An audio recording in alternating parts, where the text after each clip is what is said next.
கல்யாணத்துக்கு அப்புறம் குழந்தை பிறந்ததுன்னு மனைவியா எனக்கு இருந்த முக்கியத்துவம் குறைஞ்சு போச்சுன்னு ஃபீல் ஆகுதான்னு கேட்குறேன். ஃபர்ஸ்ட் பேபி பிறந்தது சார். அப்பான்ற சந்தோஷம் அவருக்கு இருந்தது. ஆனால் செகண்ட் பேபி பிறந்ததுக்கு அப்புறம் அவர் ஆஃபீஸ் விட்டு வந்தால் அவளை தான் தூக்குறது. அது அப்படியே டோட்டலாக மாறிடுச்சு. அதே மாதிரி என்கிட்டயும் அந்த இது ரொம்ப தள்ளி போயிடுச்சு. ஃபஸ்ட்டு பேபி பிறந்தப்போ என்கிட்ட எப்பயும் இருக்கிற மாதிரி தான் இருந்தார். செகண்ட் பேபி எப்போ பிறந்தாலோ ஈவினிங் வந்தால் என்கிட்ட கூட பேசுறது இல்லை. காஃபி டீ என்ன இருக்குது எது வந்தோடனே தூக்கிட்டு வெளியில் போய் நின்றுக்குவார். இன்னி வரைக்குமே ரஞ்சினி என்ன பண்ணா, சாப்பிட்டாளா, ஸ்கூல்லேருந்து வந்துட்டாளா, இது வரைக்கும் அப்படி தான் சார். வீட்டில் ஒரு சின்ன பிரச்சனை வந்தால் கூட சரி, அவளால் வந்தால் கூட கடைசியில் என் தலையிலையும் என் பையன் தலையில தான் வரும். ஆனால் அழுகிறதாவ அவளை கொஞ்சிறது அவர் மட்டும்தான். எங்களை என்னன்னு கூட கேட்க மாட்டார் சார்.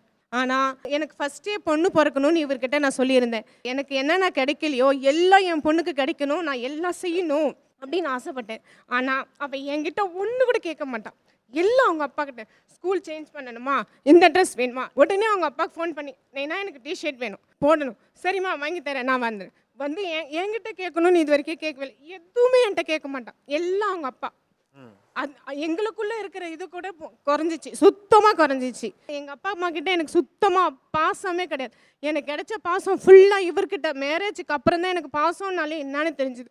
ஆனால் ஃபஸ்ட்டு பேபி பிறந்தும் அந்த பாசம் இருந்தது. செகண்ட் பேபி எப்போ பிறந்தாலோ டோட்டலாக எல்லாமே அவகிட்ட தான் இருக்குது. எல்லாம் சாப்பிட்டாலா, போனாலா, தூங்கினாலா, எல்லாமே அவகிட்ட தான். அடுத்த ஜென்மான்னு ஒன்று இருந்தால் எனக்கு இவருக்கு பொண்ணாக பிறக்கணுன்ற அளவுக்கு அவர் பாசம் வச்சுருக்கார் பொண்ணு மேலே.